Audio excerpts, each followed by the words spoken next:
Commissioner to the Economic and Financial Crimes Commission, EFCC, and the Independent National Electoral Commission, INEC, not to be biased have been seen as a welcome development. A legal practitioner, Oshoma Liberals, expressed this view in an exclusive interview with Superscreen News in Lagos.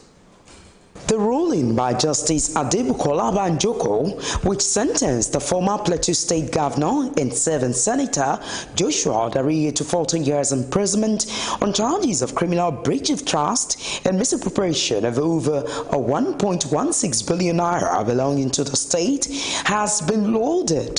Speaking with Superscreen, a legal practitioner, Oshoma Liberals, said the conviction is timely. Kudos to EFCC, and also we need to also further encourage them to continue in that light.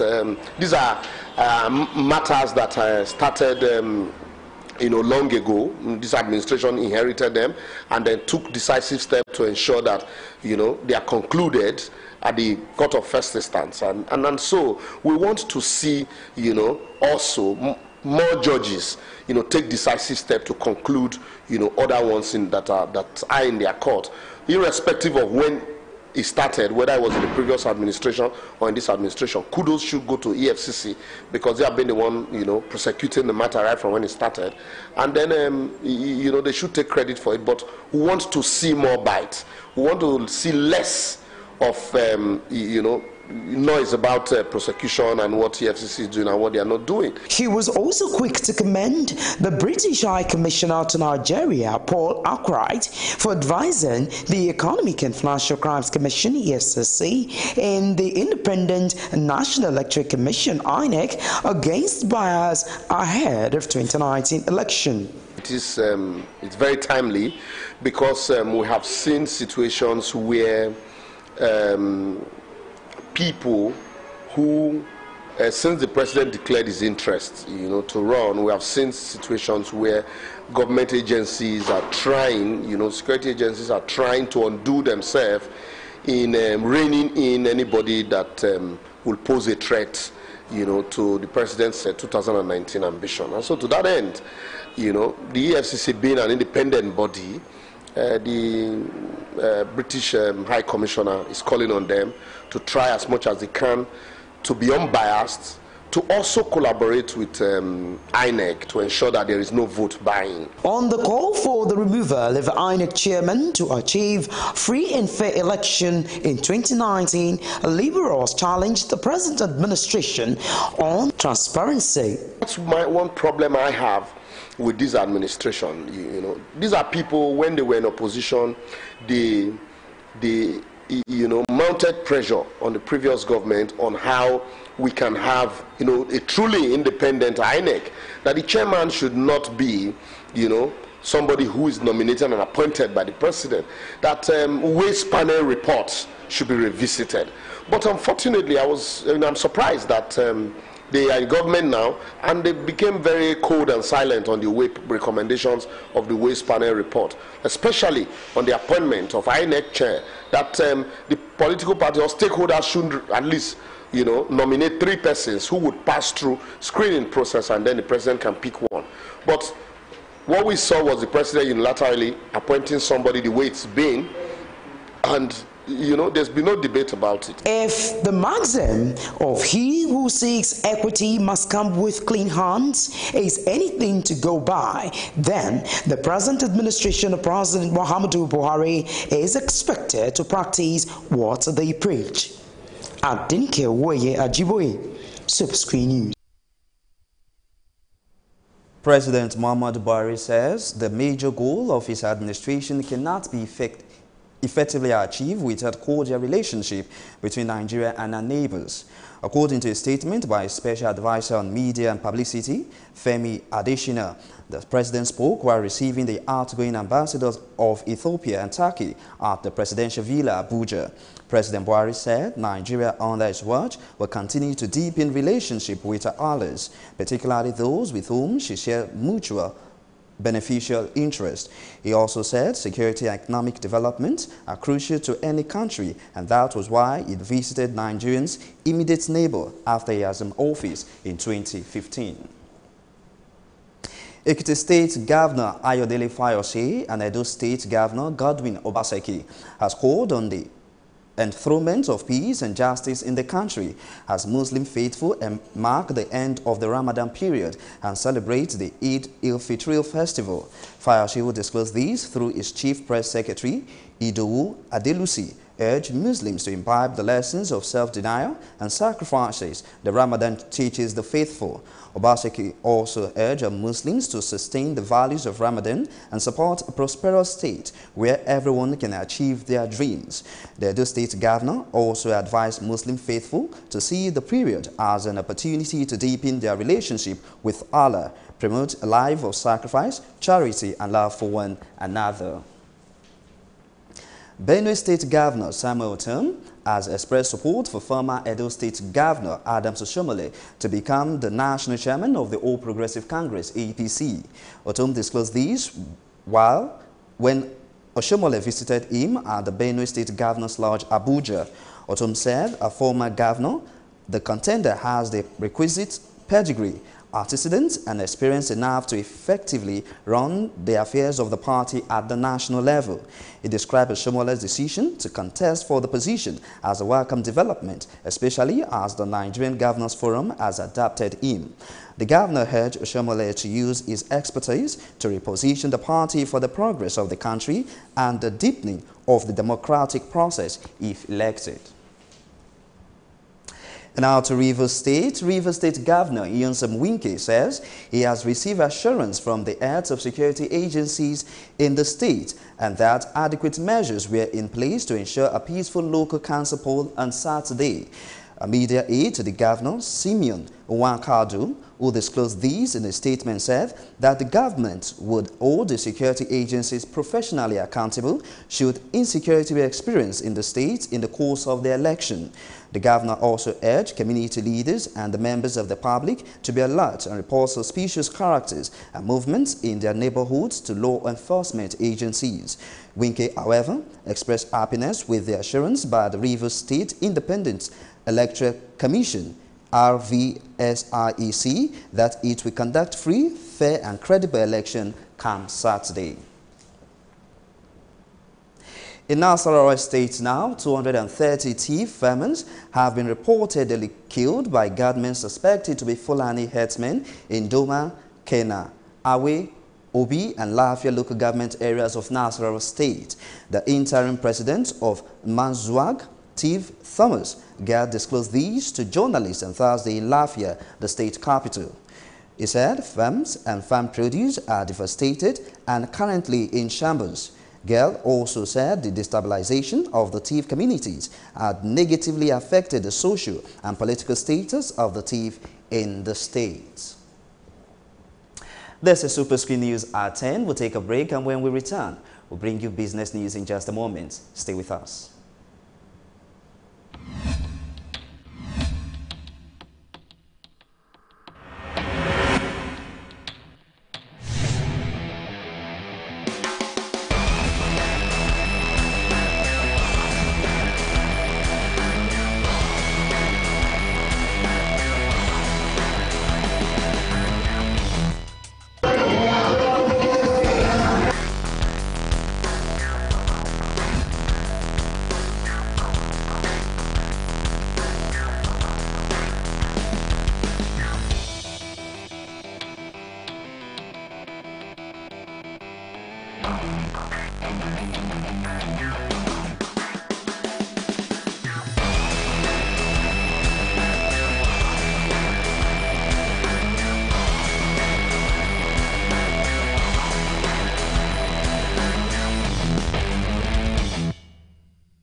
Welcome back now to the world of business.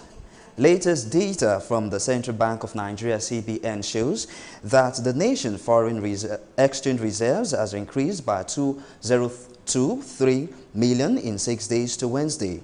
The reserve, which stood at 4.425 billion naira, rose to 47.627 billion naira after increasing for the first time in more than 2 weeks in June 8. Head of Research, FSDH Merchant Bank, Ayodele Akinwumi, will disclose this, said the pressure on demand from foreign investors is mainly responsible for the low growth in the external reserve. The federal government has been urged to hasten the restructuring of the national carrier as promised. Stakeholders in the aviation industry made the appeal at the Aviation Roundtable quarterly meeting held in Lagos. Correspondent Anthony Osaibovo filed this report. Evaluating safety and security performances of aviation agencies in the last 4 years was the cross of discussion at the Aviation Roundtable meeting in Lagos.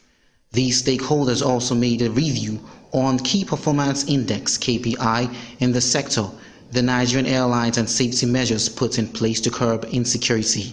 What we just done this morning is to reflect in the last 3 years the aviation sector, not only the airports, the airlines and regulation. We're looking forward to a very strong airline that will be the pride of Nigeria. And the home is going to be our airport. What is the size of the apron in our premier airport like? I want to recognize the airline as a flag carrier because I know one airline is not enough for Nigeria. At the airports, all of our major airports, especially the international airports, we have the Joint Military Task Force, and they're helping us to check all of this. You know, the recent incidents in Port Harcourt, I'm sure that's what you want to refer to. You know, it's been handled at the highest level, and I can assure you the fund is working hard that such things do not happen again in our airports. I want to appeal to our passengers to please be patient. You know, the MC in the program inside said life happens. So let's not be in a hurry. If there's a situation and an airline apologizes, you know, because there's a delay, let's please, you know, be patient with these airlines. It's for our safety and it is for our comfort. Reacting to the promise by the federal government to set up a national carrier, the acting general manager of the Nigerian Civil Aviation Authority, Sam Adurugbe, said the process has been set in motion with possibility that it will kick off by December 2018. Yes, it is feasible because in our regulation to have an AOC, is airline operating certificate, is 90 days. Once you can fulfill the requirement, that is feasible from our own perspective.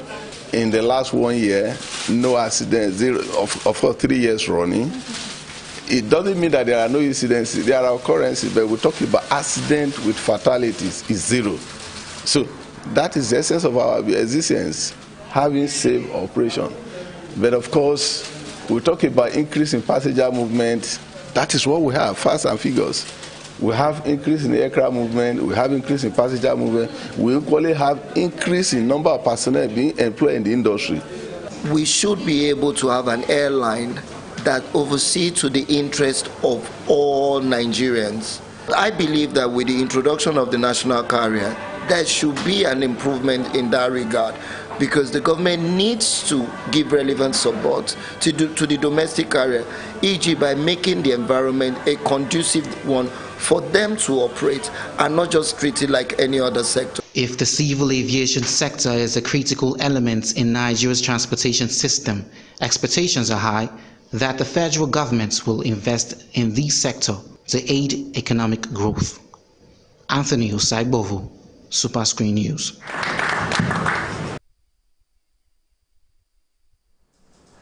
The federal government has signed an agreement with an international tractor manufacturing firm to provide 10,000 tractors to rural farmers across the country.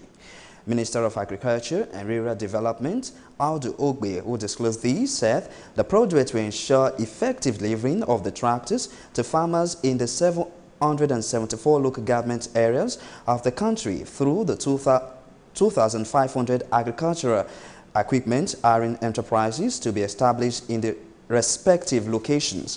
Ogbe said the agreement was signed between the Federal Ministry of Agriculture and Rural Development, the Nigerian Agricultural Mechanization and Equipment Leasing Company, and John Durrell Tractor Manufacturing Company in Abuja. The Bayelsa State government says 27,000 ghost and illegal workers have been discovered in the payrolls of the state and the local government areas. Commissioner for Information and Orientation, Daniel Maxine, who disclosed this, said the ongoing public sector reforms in the state led to the bizarre discovery. Maxine said the development had brought the state workforce from 66,000 to 27,000 workers. He further decried situation where a syndicate perfected fraudulent means of collecting salaries of 35 persons by raising employment letters to real persons without their knowledge. If you're just joining us, this is Superscreen News at 10. We take a short break now, and when we return, we'll bring you other news. Stay with us.